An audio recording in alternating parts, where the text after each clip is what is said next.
radio BBC Gahuzamiryango. Ivuga i Londres kuri metero 19, 25, 31 na 41 ku mirongo ya FM mu karere k'ibiyaga binini no kuri internet kuri bbcgahuza.com.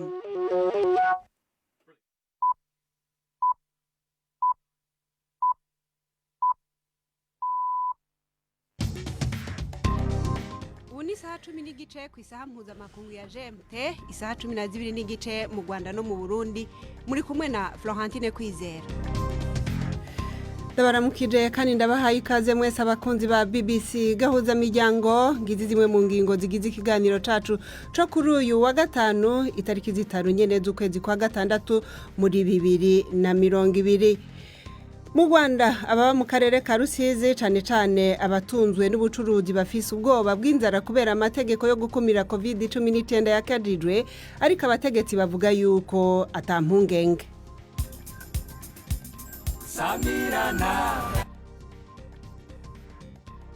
Dufite imbaraga zihagije, u Rwanda rwifitemo ubushobozi buhagije mu bijyanye no kubona ibiribwa n'ibitunga abantu, turabibaha.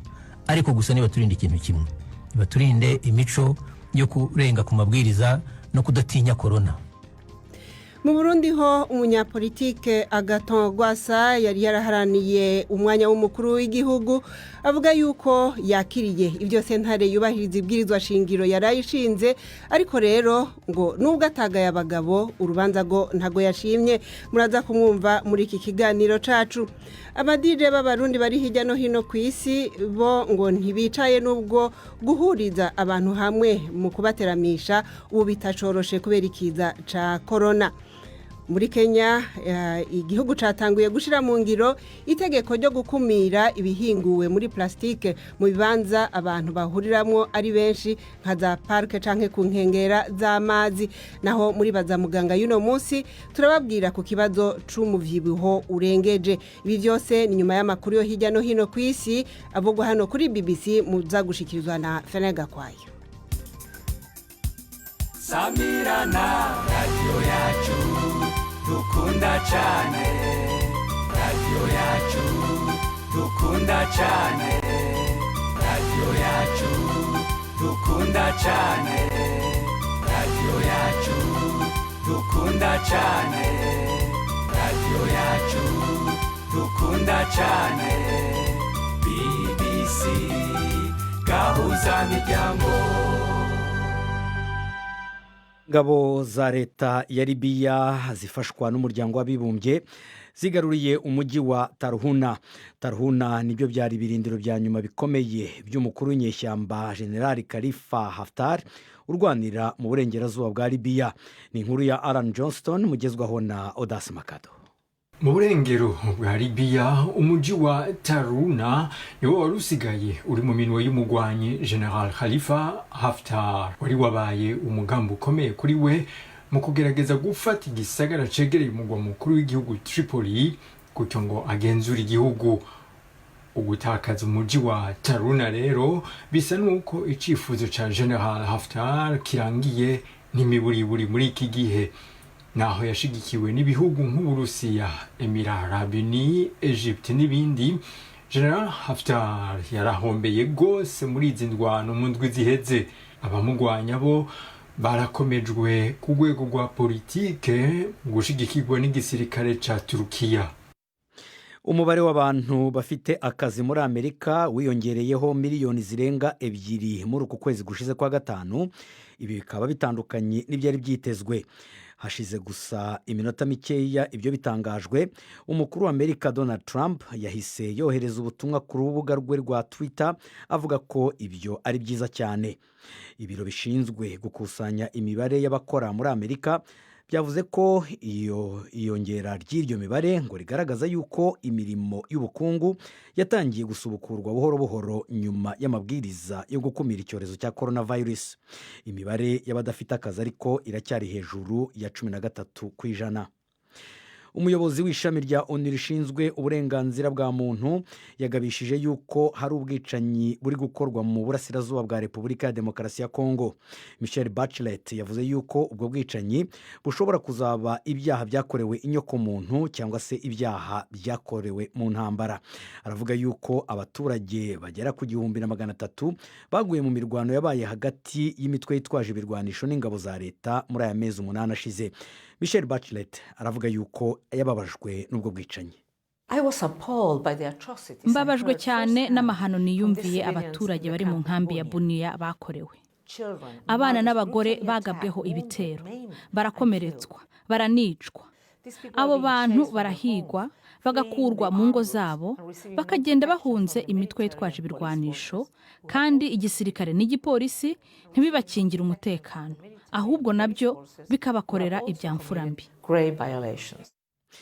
Mu mirwa mikuru ya Nigeria, Lagos ni Abuja, habaye imyigaragambyo y'abamagana ibikorwa byo gufata abana b'abakobwa ku ngufu bimaze iminsi bihaba. Kuva mu cyumweru gishize hari ubutumwa bwacicikanaga ku mbuga nkoranyambaga bugira buti Justice for Uwa, ubutabera kuri Uwa, nyuma yaho umunyeshuri witwa Vera Uwayila Omusuwa wari ufite imyaka 22 yafashwe ku ngufu ari mu itorero aza no gupfashize iminsi 2. Agaco k'abagizi ba nabi kamaze kumufata ku ngufu kanamukubise icyuma bashyiramo amazi azimya umuriro. Abagore babarirwa mu mirongo bagiye mu mihanda bafite ibyapa byanditseho amagambo yo gusaba abayobozi gukingira abagore n'abakobwa kandi bagaha ubutabera abahohotewe. Ishami rya ONU ryita ku buzima OMS rirasaba abantu gukomeza kwikingira mu gihe ibihugu bikomeje kugenda bitezura buhoro buhoro amabwiriza yo kuguma mu rugo mu rwego rwo kwirinda icyorezo cya coronavirus. Umuvugizi wa OMS yavuze yuko hakiri ubushobozi bwo kwanduzanya mu gihe bitaraboneka ko nta muntu usigaranye agakoko ka COVID-19 ku isi. Yasabye abigaragambya muri Amerika n'ahandi ku isi kwirinda no kurinda abandi. OMS iraburira abantu mu gihe Ubufaransa bwatangaje ko bumaze gukumira rwose icyo cyorezo ngo nahasigaye ubwandu uri hasi cyane. Mbere yo gusubiza ijambo Florentine Kwizera, reka mbanze nge muri Australia. Urukiko rwo muri icyo gihugu rwavuze ko kubera icyorezo cya coronavirus ruhagaritse imyigaragambyo yari iteganyijwe kubera i Sydney. Iyo myigaragambyo yateguwe n'abarwanya ivanguramoko bashaka gushyigikira bagenzi babo bari kwigaragambya muri Amerika kubera urupfu rwa George Floyd. Bo ariko bakanongeraho yuko ngo bababajwe n'abasangabutakwa bafatwa nabi aho muri Australia. Ni inkuru ya Shama Khalil mugezwaho na Yvette Kabatesi. Mu cyemezo cye cyo kubuza imyigaragambyo, umucamanza yavuze ko bishobora gushyira imbaga mu kaga mu gihe bakwemera ko imyigaragambyo iba kandi ko byaba binyuranije n'ibyemezo byafashwe n'ubuyobozi bwa politike ndetse n'inama z'inzego z'ubuzima.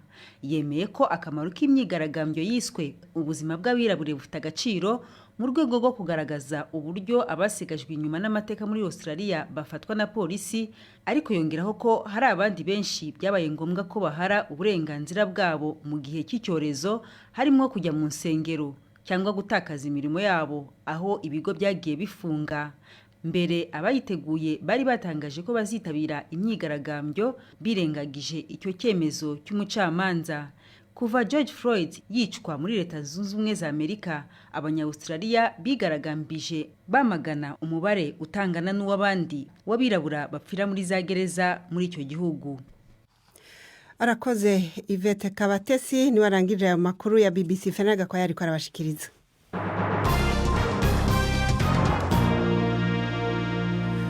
Amakuru mu buryo burambuye tuyahere mu Rwanda. Inyuma y'amategeko adasanzwe yahawe ababo muji wa Rusizi yo kudasohoka mu ngo, ubwoba ni bwose mu ko bashobora kwicwa na kigoyi, na burya benshi muri bo ngo bari abadandaza bato bato baronka ico bashira ku munwa ari uko bagiye gukora ku munsi.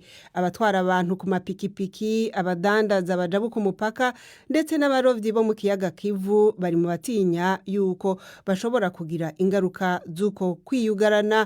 Umushikiranganje w'ubutegetsi bw'igihugu yabwiye aba muri ako gace yuko atakundi ibintu bigomba kugenda kutari ukubahiriza aya mabwiriza mashasha gusa ubutegetsi bukaba buvuga yuko bwiteguye kubashira ibifungurwa mu gihe byogaragara yuko hari abafise kigoyi koko. Mukanya navuganye na mugenzi wacu Jean Claude Mwambutsa ntangura kumubaza ikidasanzwe catumye aba muri ako gace ka Rusizi bafatirwa ayo mategeko adasanzwe. Aka karere ka Rusizi twakwibutsa ko kari ku mupaka u Rwanda rusangiye na Kongo niko kamaze iminsi kagaragaramo ubwandu bwinshi bwa COVID-19 iminsi 3 ikurikiranya bamaze kuba abantu 31 banduye kuri Minisiteri y'Ubuzima abakaba ari abantu benshi cyane kuko bavuga ko n'ubundi imibare igikomeza kwiyongera kandi iboneka muri aka gace akaba niyo mpamvu bafashe icyemezo cyo kubasubiza mu ngo badasohoka nk'uko mu gihugu cyose byari bimeze ubwo hatangizwaga amategeko adasanzwe. None ko bivugwa yuko aka gace karimo abantu benshi bafungura ari uko bakoze ku munsi abashobora kubangamirwa n'ikicemezo bo bavuga yuko bigiye kubagendera gute bavuga iki? Abagomba kubangamirwa n'iki cyemezo bo bavuga ko koko inzara izabamerera nabi cyane kubera ko bakoraga bagataha ari uko bacyuye umubyizi bakabona kurya.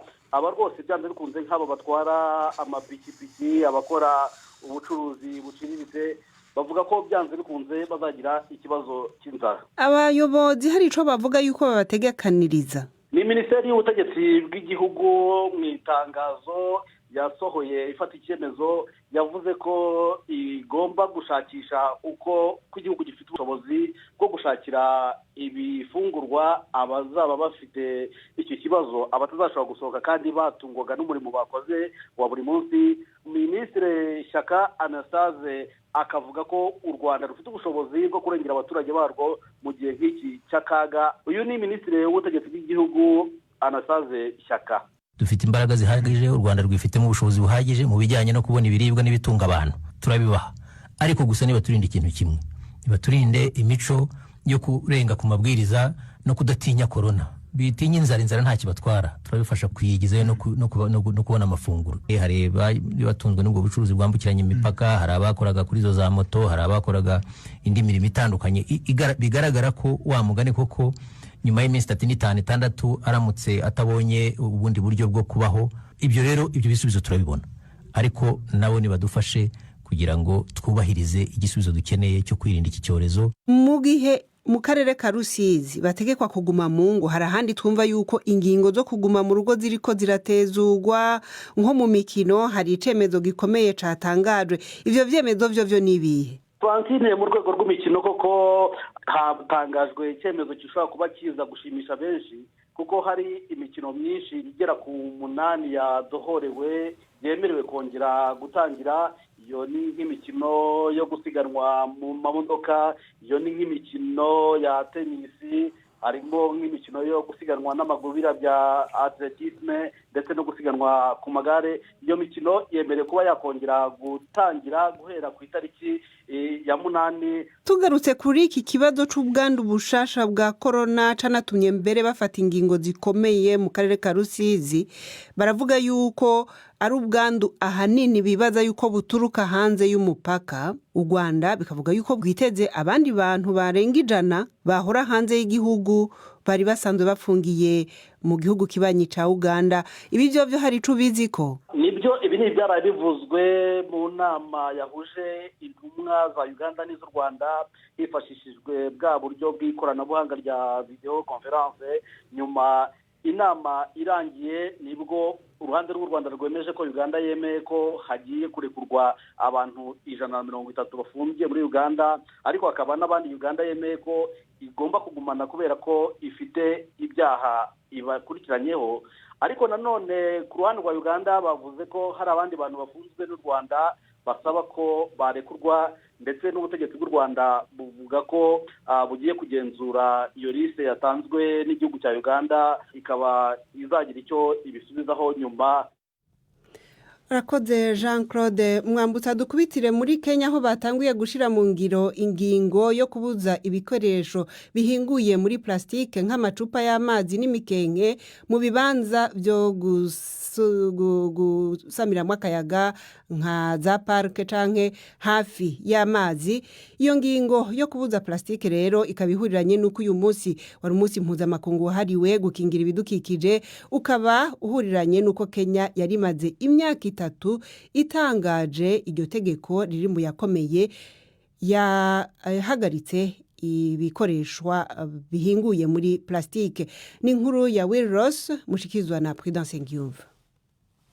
Kenya iri kongera kwereka isi uburyo bwo guhangana n'umuvumo w'ibyuka bibi bihumanya ikirere. Mu bihe bisanzwe bitarimo icyorezo cya coronavirus, mu mwaka umwe gusa abakerarugendo bagera kuri miliyoni 2 bajya gusura Kenya, bareba inyamaswa zo mu ishyamba ziboneye ijisho ndetse no kuruhukira ahantu hari izuba. Igihe ubukerarugendo buzaba bwongeye gusubukurwa, bizasaba ko bitwararika ku byo batwara mu mizigo yabo. Ntacyo bitwaye kuba wava ku kibuga cy'indege mu Burayi ufite icupa rya plastike ririmo amazi, ariko ntirizemererwa kwinjizwa mu gihugu mu byanya nyaburanga cyangwa ku musenyi. Guverinoma ya Kenya iri gushishikariza ikoreshwa ry'ibindi bikoresho bitabangamira ibidukikije. Kubera iyo mpamvu rero, nko gufata ikinyobwa gisanzwe gisusurutsa benshi ku mucanga w'inyanja y'Ubuhinde, gishobora gusomeshwa umuheho ukoze mu giti cya bambu. Urakoze Prudence Ngiyumva kuri iyo nkuru ya Will Ross. Gahuzamiryango ibashikanye ku isaha imwe iburi minota 15 mu Rwanda no mu Burundi. Mu kanya turaja mu Burundi.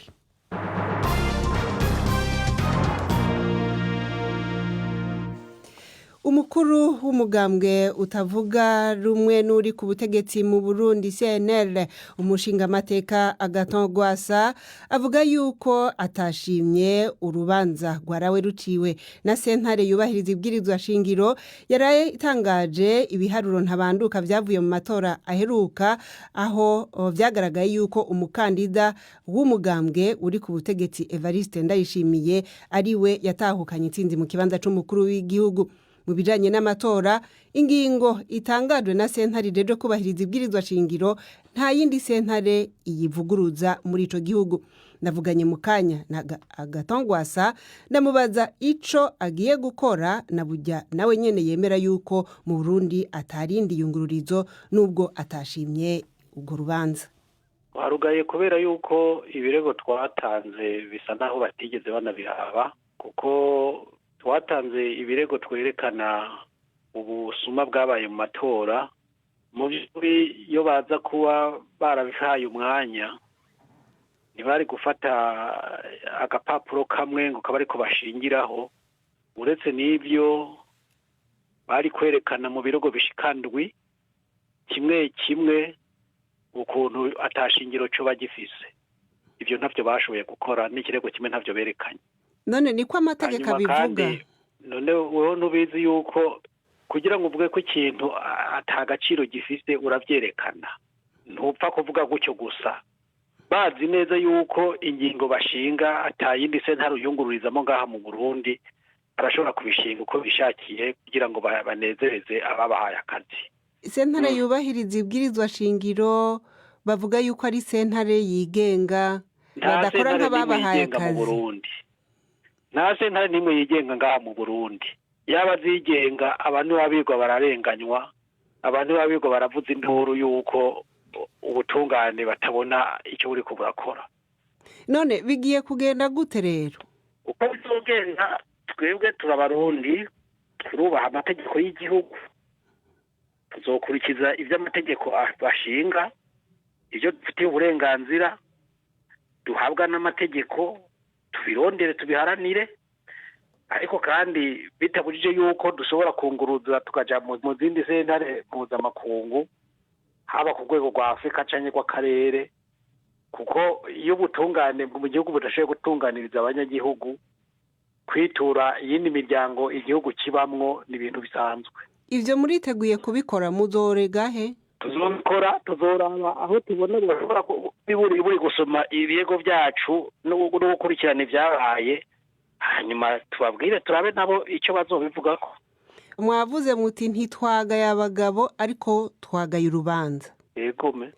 Mugabo abo bagabo ni nabo mushobora gukorana kuko hariho amajwi mwarose muzoba muri mu nzego zigiye gukurikira zizoba muri iki kiringo bizoheza bigende gute kuko umuntu ubwayo ibyo akora hanyuma mugaheza mugakorana ntibizoba bibangamye nurumva ubanye n'umuntu agusuzugura ubana nawe none wogira gute kandi mutegerezwa kubana ibyo ndabibabajije kuko hariho abantu bakomeje kuvuga bati Honorable Gatanu Gwasa naho avuga ko hariho byinshi abona yuko bijanye no kurenganywa aho hari mu gihe cyo kwiyamamariza amatora izi nzego yarazishigikiye akorana nazo none n'ubu muravuze muti umwanda ntitwashimye ariko mugiye gukorana nazo abantu nibatahura ikintu kimwe kubahebera urubuga si wo muti akarenganyo ntibatanguye uyu munsi kamyeho mugabo si ukubera yuko twari hanze bakaretse mugabo tugomba kuronka naho dukorera ntitugomba kubaha umwanya cyangwa ikibanzo cyotuma badufutira umugambwe. Honorable Gatanu Gwasa umukuru w'umugambwe SNL ubu naho tuje mu bijanye no guteramisha abantu cyane cyane turaba ingaruka ico gisata cagize kubera ikiza ca corona mu gihe mu bisata bimwe bimwe abantu bariko barakomoregwa gukora kugira ngo babashe kusubira kuronka imibereho inyuma y'igihe bari bamaze bariyugaranye mu nzira yo gukumira ikiza ca corona abari mu gisata cyo guteramisha abantu bobo bisa n'ibikigoranye kubera amakoraniro y'abantu benshi nk'uko mubizi mu bihugu byinshi ataremegwa uyu munsi navuganye n'umwe mu bakora umwuga w'ubu DJ hano mu Bwongereza Innocent Ndikumana azuka izina rya DJ Cento aba mu mujyi wa Liverpool ndamubaza uko bariko baravyifatamwe muri kino gihe na burya igihugu gikomeza guhimiriza abantu kugerageza gukorera muhira aho bishoboka. Ni ibintu bitoroshe ku mwuga w'aba DJ kuri uyu mwuga usaba ko abantu baba bari kumwe ari benshi ku bwinshi kandi atanavya bindi byo gusaba ngo za metero zibiri abantu bateza kuba batari hamwe batandukanye aho baba bari ni ibintu bitanashoboka. Ivyo rero ni ibintu bitoroshe ku ba DJ kuko baba bakeneye kubaho batariko barakora none bica bigenda gute. Rero hariho abantu benshi ubu wenshi bariko barakora bagerageza kuja nko kuri za Facebook bakavuza umuziki nabibonye nko kuri benshi nko ku Bakenya n'ahandi barabikora uko hanyuma bagaca bashiraho ivyerekana ahantu bashobora ko umuntu ashatse nko kubaterera agashobora gucashira amafaranga kuri aho hantu nka nimero ya konte cyangwa bimwe twita za PayPal bimwe bita za M-Pesa muri bijya bihugu byo muri Afrika y'ubuseruko ndibatse hanyuma ugasanga rero hari abantu bariko barabafasha gutyo muri iyo nzira bakabaho gutyo. Nkano mu Bwongereza twarumvise leta ivuga ngo abantu badashobora kuja gukora kubera iki kiza ca corona tuzogerageza tubafate mu mugongo ku giti ciwawe vyagenze gute bo baraba amahera ahora winjiza ukuntu angana hanyuma ico bita kudeklara canke kuvuga amahera winjiza nivyo baca barabira ko kugira ngo bashobora kugufa ako gafashanyo natwe ntitwabaye inyuma yavyo niko vyagenze aho uca usaba iyo mfashanyo muri ibihugu biteye imbere niko ariko arabigira none nk'ubu ko bariko barahimiriza abantu benshi gukorera muhira ubu muri ko mukora gute muricaye bimeze gute ubu turafise ikintu twashize hamwe aba DJ b'abarundi bo mu bihugu bitandukanye hari mu Faransa muri Amerika muri Canada mu Bwongereza eka nabo mu Burundi tugakorana tuvuga reka tubikorere kuri Facebook aho uri kurakora ico gikorwa cyo kudija abantu bakakuraba mu mihingo yose yaba muri Afrika yaba muri Europe yaba i Burayi yaba muri Aziya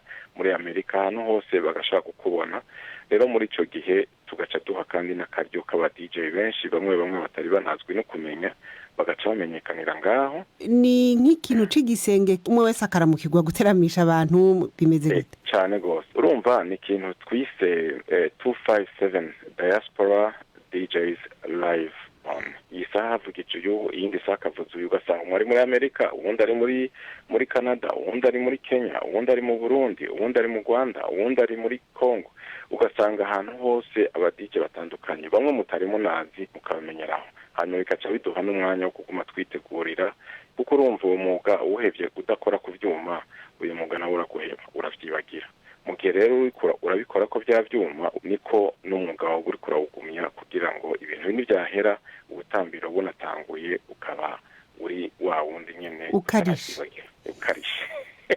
uwo mugwi watanguye wagiyeho ryari? haciye nk'amezi 2 utanguye. None muraheza mugakorana gute ko wavuze ko muri mu bihugu bitandukanye? aba DJ burya baba bariko barabona ibiriko biraba, baba bari bose barize kuri izo Facebook bara ibintu biriko biraba hirya no hino, hanyuma bakatwandikira rero batusaba bati twari dushaka kugira ngo dukore live mix.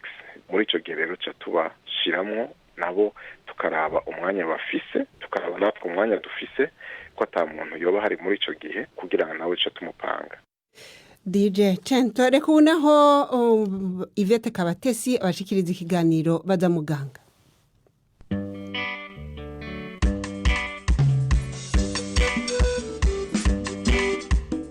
Umubyibuho ukabije ngo ushobora gutera ingaruka nyinshi mu buzima bw'umuntu. Ibi nibyo tugiye kuganiraho none na muganga Wirimucyo mu bitaro by'Umwami Faisal. Kuvuga ngo umuntu afite ibiro byinshi cyangwa afite umubyibuho ukabije biterwa n'uko areshya. Buri muntu wese agomba kugira ibiro biri mu kigero kijyanye n'uko areshya. Twafata urugero nk'umuntu ufite metero 1 na santimetero 70 agomba kuba afite hagati y'ibiro 52 n'ibiro 72. Ubwo tubimenya dukoresheje formule mu rurimi rw'amahanga yitwa body mass index. Bivuga ngo iragereranya kavuga ngo kugira ngo utagira ibyago byo kugira indwara zijyana n'umubyibuho ukabije bitewe n'uko ureshya ugomba kuba uri hagati y'ibi biro n'ibi biro. Nicyo tugenderaho.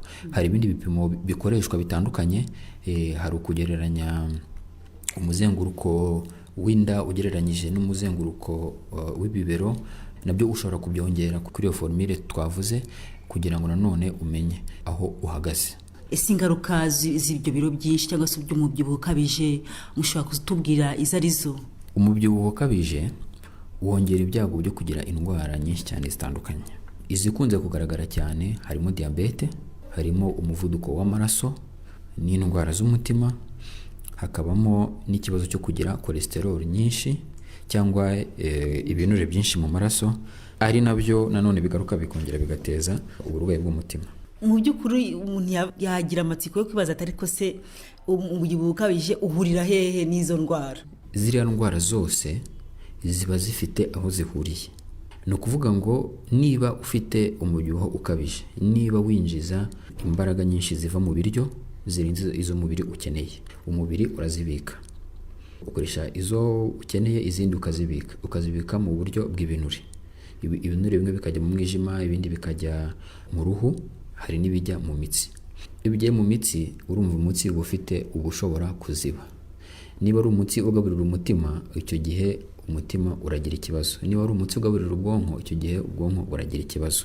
Niba umuntu agize ibyo biro byinshi cyane, ubushobozi bw'umubiri bwo kugabanya isukari, bwo kubwira uturemangingo tw'umubiri ngo gabanya isukari ibe nkeya, icyo gihe umubiri urananirwa, ubwo bushobozi urabutakaza. Icyo gihe nibwo urwara diabete y'ubwoko bwa kabiri, kuko diabete y'ubwoko bwa mbere iyo biterwa n'ukuntu umuntu yavutse, ariko iyo ubwoko bwa kabiri niyo twita ko akenshi ijyana n'imibereho, nijyana n'ibyo biro byinshi, kuko umubiri uragira ugatakaza ubushobozi bwo kugabanya isukari mu mubiri. Noneho ibyo byose bikagenda bigahura n'umutima, bigahura n'impyiko, noneho ugasanga buri ndwara yose igenda iteza ingaruka ku yindi. Umuvuduko w'amaraso ugateza ikibazo ku mutima. Niba urwaye umutima urumva bikugabanyirije ubushobozi bwo gukora imyitozo no kwiyitaho, nanone ugasanga rimwe na rimwe ibiro biriyongereye. Ibiro byakwiyongera bikongera ibyago bya diabete yamera nabi, nanone umutima ukongera ukamera nabi, mbese ugasanga birazenguruka byigarukaho ariko byose bigenda biba bibi kurushaho. Ushaka kutunyuriraho muri makeya ingaruka z'izo ndwara ku buryo wenda umuntu yakumva ko ari ikibazo akaba yagabanya n'uwo mubyibuho? Ziriya ndwara ni indwara zikomeye. Urugero nk'uburwayi bwa diabete cyangwa ari uburwayi bw'isukari nyinshi, umubiri unanirwa kugabanya isukari mu mubiri, hari ingaruka nyinshi zikomeye zishobora kuvaho. hari ukurwara amaso, hari ukurwara impyiko, hari ukurwara imitsi, hari ukurwara umutima, hari ukuntu umuntu ashobora gutakaza uburyo bw'umubiri bwo gukira ku buryo ashobora gucika nk'igisebe ntigikire neza. Umuvuduko w'amaraso ujyana n'ibindi bibazo bikomeye cyane, abashobora kugira ibyo bita stroke, ku buryo ibyo byose bigira ingaruka ku mubiri mu bigaragara by'ako kanya, ariko nanone bigira n'ingaruka ku muryango, bikagira n'ingaruka ku gihugu. Muganga Wiri Mucyo watubwiraga ku bibazo biterwa n'umubyibuho ukabije. Iki cyari igice cya mbere kuri iyi ndwara. Muramukeho. urakoze Yvette Kabatesi, eka mwakoze namwebwe mwese abahisemo BBC Gahuzamiryango. Iki kiganiro cyari gihagarikiwe na Prudence Ngiyumva.